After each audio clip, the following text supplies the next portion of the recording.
Hello Aries, welcome back to my channel. I'm here to do your reading for July 26th to August 1st, 2021.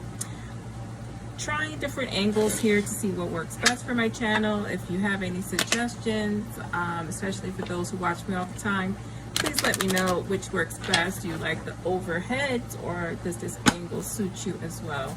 I really like this angle, that way I'm not bumping the camera.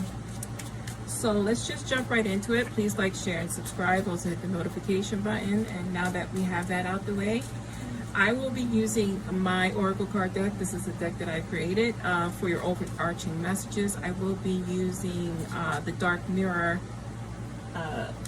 Oracle cards. I'll be using my Elemental Wisdom Tarot along with this deck that I'm absolutely in love with, the Tarot, the Holy Spectrum. So if you have any questions, just drop a message down below. So let's see. Aries. So this is for the collective Aries, so take what resonates and leave what doesn't behind.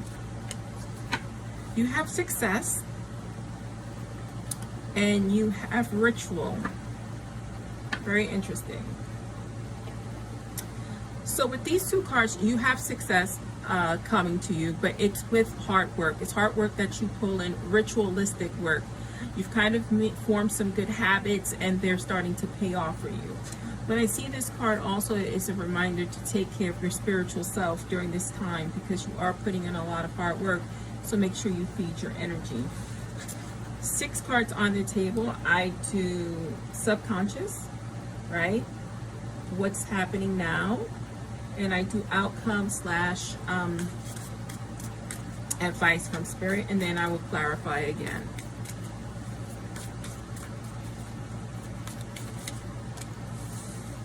Inner subconscious thoughts. We have the Two of Swords here. Let me just show you these cards. Maybe I should do a walkthrough of these cards. These cards are so beautiful.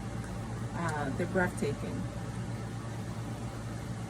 The makers of the Dark Tarot, I believe it's Tarot Taka is where I got these. You got the Knight of Wands in your conscious position.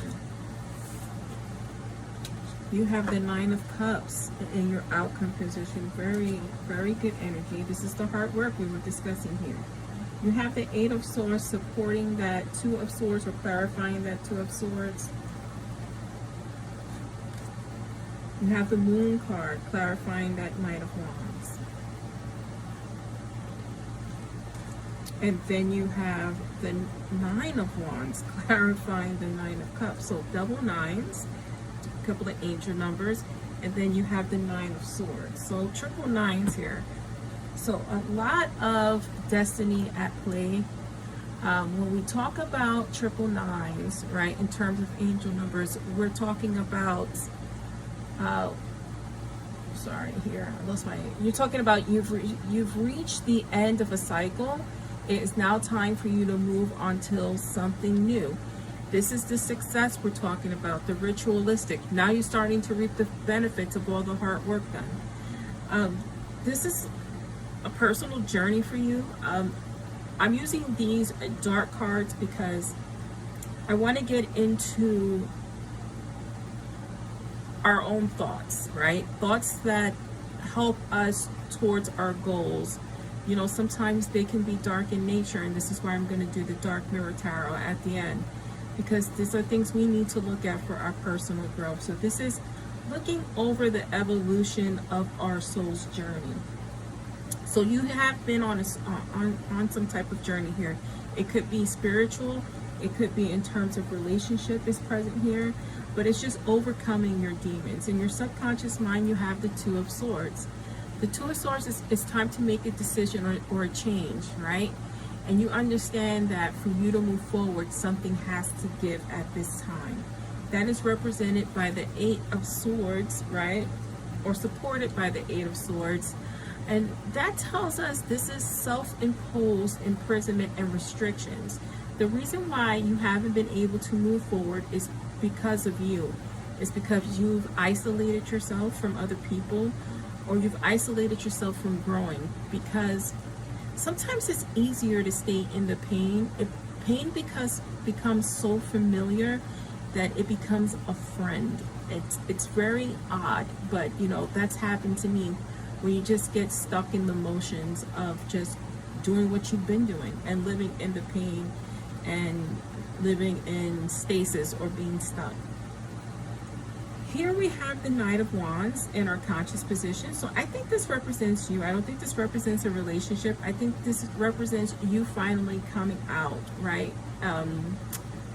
Finding your passions and fire again and going after what you want. If this is a relationship, then this represents you going after someone, right? Whether male or female, this is going after someone or trying to create a relationship with someone who embodies this Knight of Wands in terms of a feisty person, someone who's confident and self-assured. But I really do think for the majority of you, this is the energy you need to embody. You need to find that fire and passion again.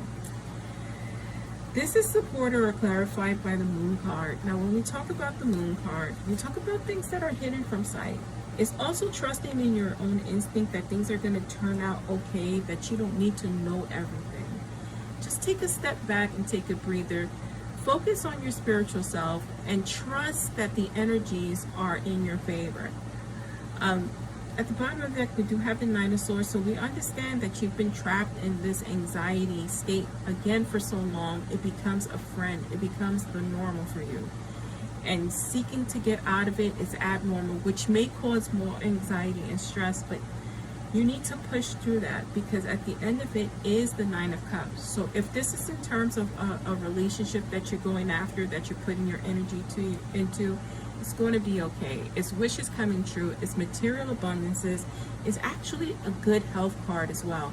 So your health is going to be improving, and I think that is your mental health. You have the Nine of Wands here. This Nine of Wands suggests boundaries we put on ourselves. I don't think it's a bad thing in this case. I think you want to have some healthy boundaries for yourself and for others.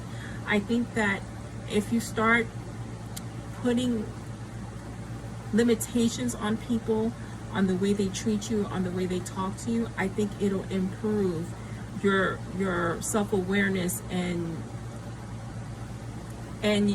your confidence, right? I think that that's where we're going with this.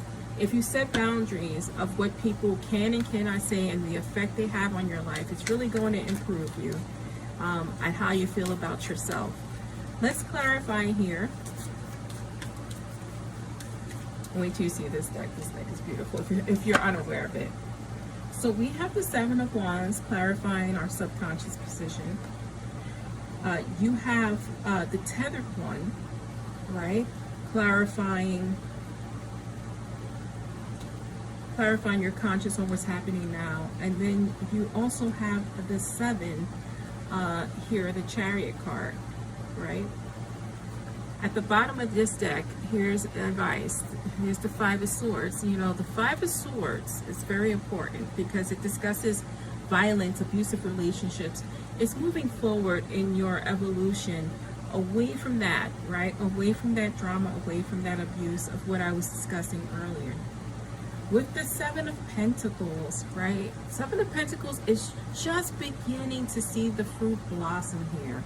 You're just getting there. And just take baby steps going forward.